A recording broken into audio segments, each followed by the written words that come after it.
Hey hockey player, and congratulations on making the best possible investment you could ever make towards improving your all-round hockey performance by having the most productive off-season you've ever had. The Off-Season 2020 program is the most complete hockey training program on the market, and you're going to find out all that through real objective results that you're going to notice phase to phase as you go through this program. I can't wait to see what you can accomplish. In this video, I'm going to explain the goal of each phase so you don't just know the how behind the programming, but you also know the why behind it as well. But before I get into that, I want to remind you that for this off season, no matter when you start it, we've got an optimal schedule for you to follow. So make sure you check out all the information on this page because we've got a welcome manual. We have a how to schedule your off-season document that will let you know exactly which phase you should be doing and for how long, no matter when you start the off-season, so that you always get the best bang for your buck for every time you do a rep in the gym. I want you investing your time with your training, not spending your time with your training. So make sure you check out all the information on this page because we make it real simple to follow, and I know you're going to do great on it. And also don't forget, every single workout sheet is hyperlinked to the exercise demonstration.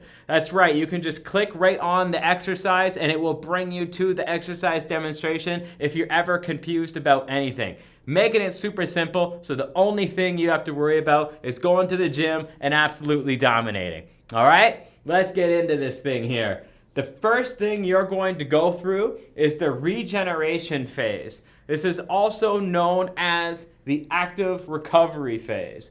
Active recovery, AR here, that is the primary focus of the regeneration phase.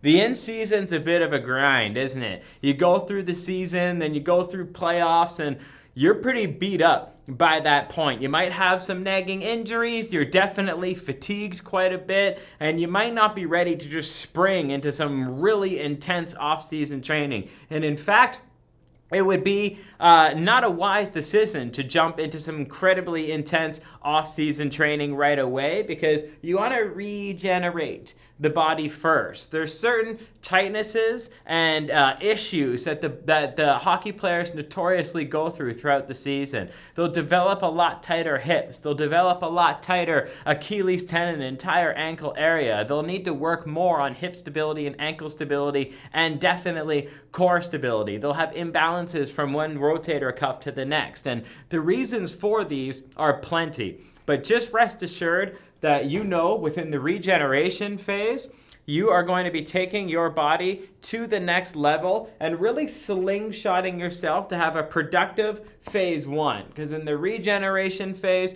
you're going through mobility circuits specific to repairing you from the grind of the in-season. And you're going through low volume workouts that are specific to correcting the structural imbalances that you are exposed to from having such a long competitive season.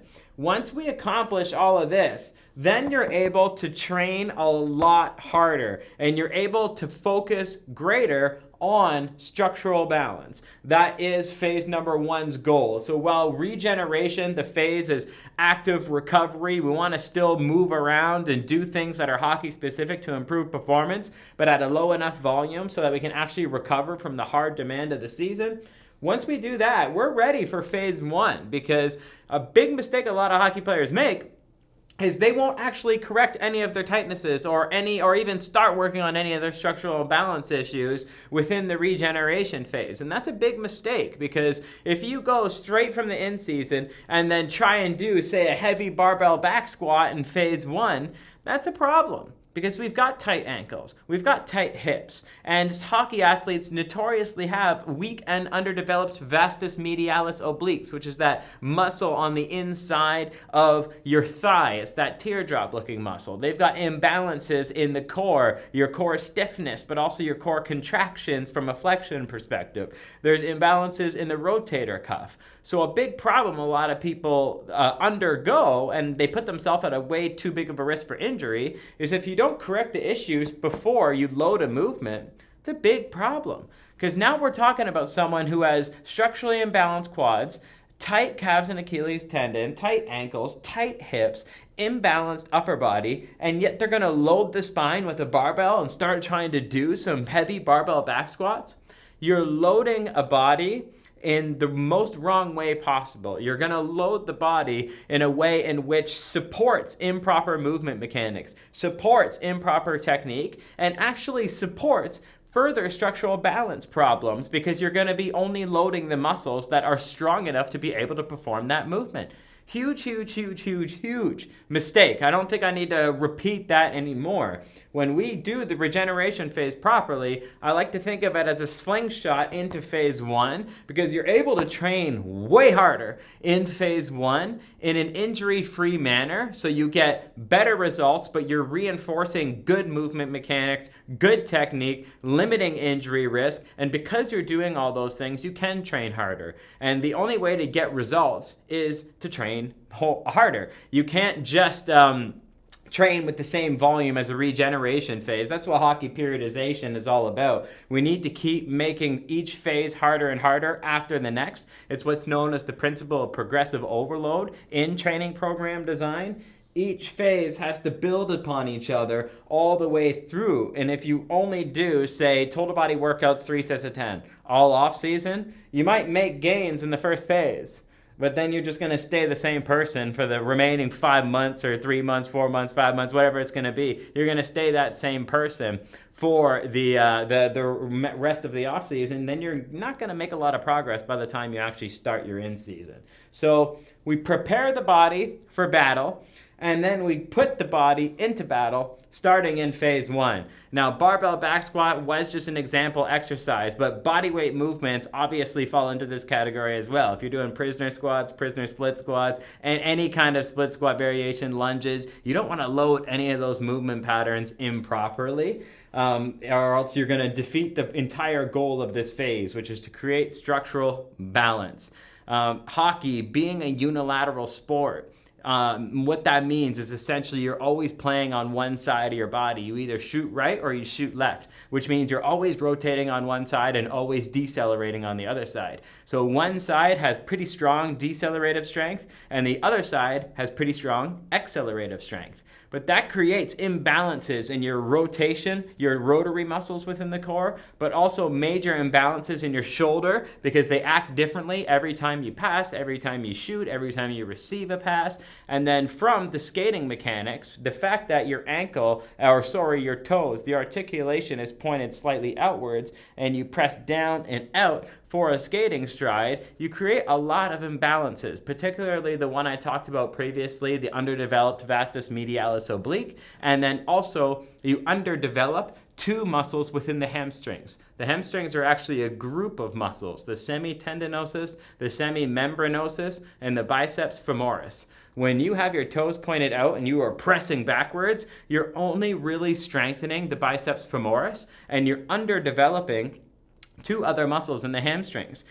Why am I telling you all this? Because it's critical. The vastus medialis oblique muscle on the inside of your knee, that's a knee stabilizer. And you also better bet the semitendinosus and semimembranosus of the hamstring are both knee stabilizers. So we need to strengthen these to ensure you don't get knee injuries. It's not a surprise to me when a lot of hockey athletes get knee injuries because if you look at their training program design, sometimes they've never even heard of the concept of structural balance. Or worse, their coach has never heard of the concept of structural balance, and they never have them undergo a training program to correct those issues in the proper time, which is in the beginning of the off season, so that we can move into more hockey-specific training as the season goes on and get that specific result that we want to improve your performance out in the ice while completely minimizing injury risk. Not to mention, phase 1, we're also building up the strength and size of the body during this time frame as well to make up for some of that loss that you probably incurred during the in-season, which leads me very well into phase 2 when we focus intensely on strength and hypertrophy. Strength is just your maximum force output. I want you to remember that because we're going to talk about force a little bit more down these phases. But here we're creating a higher force ceiling. We're building your strength in your horizontal press, your vertical press, your squatting motions, your hip extensions, your lateral strength, your accelerative, your decelerative. You're building more now. Your conditioning. We're starting to introduce an anaerobic component to your conditioning, whereas phase 1 in regeneration was just aerobically based, which is important, but not absolutely critical in comparison to the anaerobic nature that hockey is. But strength and hypertrophy is what we're focusing on in phase 2. This is when we're really improving size and strength of the hockey athlete. And I want you to understand that this type of training is critical for sports performance in a lot of different ways. A lot of people think strength and hypertrophy, it doesn't very sound, hypertrophy is just building up the size of a muscle cell if you're unfamiliar, but it doesn't really, it sounds more like powerlifter, it sounds more like bodybuilder, but don't be mistaken. Strength and size will keep you strong on the puck. Strength and size will improve your shot power. Strength and size will have you knocking other people off the puck. It'll have you be fearless going into the corners. It'll have you strong and stable in front of the net, trying to block the goalie's vision or get a deflection going. Whatever it's going to be, strength and size is very important for all those obvious roles on the ice, but strength is very important for something as simple as speed. So, for example, if you can squat, if you can, let's just use the squat as the same example because it's easy to understand. If you can squat 200 pounds, but I can only squat 100 pounds, well then let's say you and I weigh the same weight. If you can squat 200 pounds and you're emitting 100 pounds of force per leg into the ground so you can squat it back up. Whereas if I can only squat 100 pounds, then I'm only emitting 50 pounds of force per leg in order to squat it back up. That becomes very important when you start talking about speed mechanics and specifically stride length, because your stride length is going to be greater than mine because you have more lower body strength per pound of body weight than I do. This is known as relative strength. So when you're taking a stride out in the ice, you're pressing down and back with 100 pounds of force per leg rather than me pushing down and back with only 50 pounds of force per leg. Who do you think is going to have the longer stride? Who do you think is going to cover more ground? Who do you think is going to be more explosive? 10 times out of 10, the athlete with more relative strength is going to have better stride length out in the ice and be more explosive from a still position. So we're working on very much hockey-specific training here, and we're doing it at the perfect time in the off-season because we're still very early here, and we're not getting into the super hockey-specific movements yet because that's when we start really peaking performance. Phase 3 is what I call a hybrid phase, but its primary function is to build up functional strength. So this phase, you can think about phase 3 like converting the gym strength you gained from phase 2, but now converting that into hockey strength in phase 3. Or you can think about phase 2 like building muscle, and phase 3 like turning that muscle into hockey muscle. We all know that bodybuilders and powerlifters are definitely not athletes. They're definitely not the best athletes in the world. And there's a huge point of diminishing returns when it comes to size and strength gains. And that's why this isn't strength and hypertrophy, strength and hypertrophy, strength and hypertrophy. We can't focus on that because a hockey athlete needs conditioning, agility, strength, power, balance, coordination, technique. They need a lot of different things in order to truly optimize the performance, and our periodization, our scheduling needs to reflect that. But phase 3, now we're introducing even more anaerobic conditioning to the game. We're converting that gym strength into functional strength by beginning to do a little bit more specific movements. And that's really what the onset of what's happening here. We're moving into something known as SPP, or specific physical preparedness. Whereas the first 3 phases, you could see this as GPP, which is general physical preparedness, and that's building up the general fitness characteristic qualities that build up any athlete no matter what their sport is. So strength, size, getting an aerobic conditioning base, getting them mobile, getting them moving free, getting rid of any nagging injuries, allowing optimal recovery, getting them structurally balanced. Pretty much no matter what kind of athlete you are, GPP is going to be good for you. But the very important thing is to do GPP as early as possible in the off-season phases, and then progressively, you can think about it like a funnel. We got a wide general approach in the beginning of the off-season, but as the off-season continues to progress, we narrow and narrow and narrow our approach until we are bang on only hockey-specific movements for hockey players to get a hockey-specific result out in the ice where it matters most. But making sure we follow that funnel allows us to optimize hockey-specific training. Because if you don't have a general base to work with, then you're not going to be at nearly the level you should be at by the time you get to the hockey-specific movements later in the off-season. That's why I call this phase a hybrid phase. Because this is GPP, this is GPP, this is GPP, but now we're in a hybrid. GPP and SPP. So general physical preparedness in combination with specific physical preparedness in the same phase. Now we're starting to convert that athlete from just strong and effective to hockey strong and effective, which brings us into phase 4. This isn't a hybrid. Now we're right into SPP. Now we're doing SPP movements for speed, agility, conditioning, your strength output, all of this stuff, because this is when we are in the EP phase, known as explosive power. Remember earlier when I told you that in the strength phase, we were building up our total force capacity? Well, strength is different than power. Strength is the total force output that you can create, whereas power is your rate of force output. So for example, let's say we're squatting again. If you and I can both squat 200 pounds, but you can squat it faster than me, then you are more powerful than me. We have the same 1 rep max, so we have the same strength on that lift, but you're more powerful than me because you can do the lift faster. Our ceiling force production's the same, but your rate of force production is much faster than mine.